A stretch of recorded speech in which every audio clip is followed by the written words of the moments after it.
Everyone. सो यहाँ मैंने आज निकाले हैं 2 कार्ड्स आप लोगों के लिए, जिनमें से आपको कोई एक चूज़ करना है अपनी इंट्यूशन के हिसाब से। ठीक है, आप आराम से वीडियो को पॉज करके ध्यान से कोई भी एक कार्ड चूज़ कर लीजिए और देखते हैं कि क्या गाइडेंस है आज राम जी की तरफ से आपके लिए। पहला कार्ड, अगर आपने ये कार्ड चूज़ किया है, सो लेट्स सी कि क्या गाइडेंस है आप लोगों के लिए। अगर आपने ये कार्ड चूज़ किया है, ये कार्ड है walk the righteous path.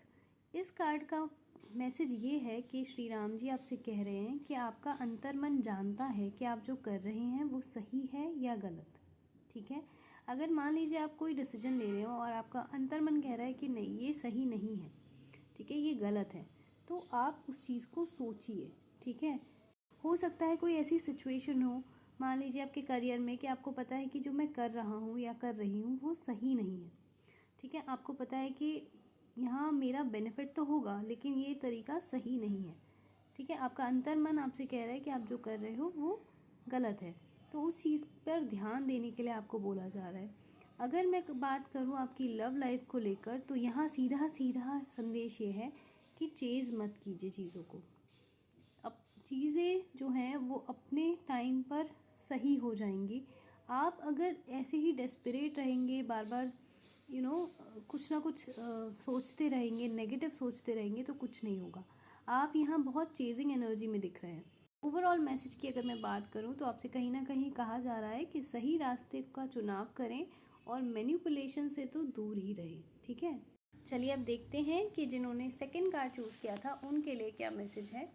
The message is communicate with love. Okay, ये जो कार्ड है कहीं ना कहीं बताता है कि इस वक्त आपको बहुत शांति से बात करने की ज़रूरत है।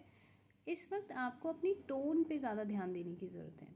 ठीक है, अगर मैं बात करूँ, चाहे वो करियर हो या आपकी लव लाइफ हो या आपकी फैमिली हो या जो भी एरिया है, आपको एक चीज़ ध्यान रखनी चाहिए कि आपको सामने वाले को ऐसा फील नहीं कराना है कि आप उसकी इंसल्ट कर रहे हो। ठीक है, हो सकता है कि आप सही बात समझा रहे हो लेकिन आपका जो तरीका है बात करने का वो सामने वाले को चुभ रहा है। अगर ये सिचुएशन आपके साथ है तो इस मैसेज पे प्लीज़ ध्यान दीजिएगा और इस पे काम करिएगा। चलिए देखते हैं कि जिन्होंने भी ये सेकंड कार्ड चूज़ किया था उनके लिए क्या मैसेज आता है। The card is communicate with love. ये कार्ड कहीं ना कहीं दिखाता है कि इस वक्त लोगों को बहुत ज़्यादा ज़रूरत है कि आप अपनी कम्युनिकेशन स्किल्स पर ध्यान दें। यानी कि हो सकता है कि आप, चाहे वो आपका करियर हो, आपकी फैमिली हो, आपकी लव लाइफ हो, जो भी एरिया है, ठीक है, हो सकता है कि आप बात तो सही कह रहे हैं, चाहे आप अपने फ्रेंड से ही कह रहे हो, आप बात सही कह रहे हैं, लेकिन आपका जो तरीका है बात कहने का या बात करने का वो सामने वाले को हर्ट होता हुआ मुझे यहाँ दिख रहा है। कि सामने वाला ना, बात आप सही बोलते हो लेकिन तरीका थोड़ा ऐसा होता है कि आप काफ़ी रूड लग सकते हो, एग्रेसिव लग सकते हो। ठीक है, ऐसा लग सकता है यार ये तो डांट रहा है या डांट रही है। ठीक है, तो आप खुद सोचो कि आप किसी से कुछ डिस्कस कर रहे हो।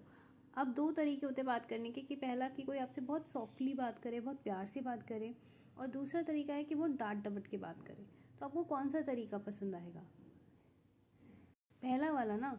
तो यही चीज़ आप पर भी लागू होती है, तो इस चीज़ का यहाँ ध्यान रखने के लिए आपसे बोला जा रहा है। आई होप कि ये वीडियो आपको पसंद आई हो, क्योंकि ये जनरल रीडिंग है तो हो सकता है रेजोनेट करे या ना भी करे। ठीक है, अगर आपको अपनी पर्सनल रीडिंग करानी है तो इंस्टाग्राम पे आप मुझे डीएम कर सकते हो, वहाँ पे आपको सारी डिटेल दे दी जाएंगी। अगर कंसल्टेशन बुक करना है मैनिफेस्टेशन से रिलेटेड या आप रिचुअल कराना चाहते हैं तब भी इंस्टाग्राम पे ही आपको डीएम करना है। और भी ऐसे वीडियोस के लिए इस चैनल को जल्दी से सब्सक्राइब कर लें और वीडियो को लाइक करना और शेयर करना बिल्कुल भी ना भूलें। जय श्री राम, जय बजरंगबली।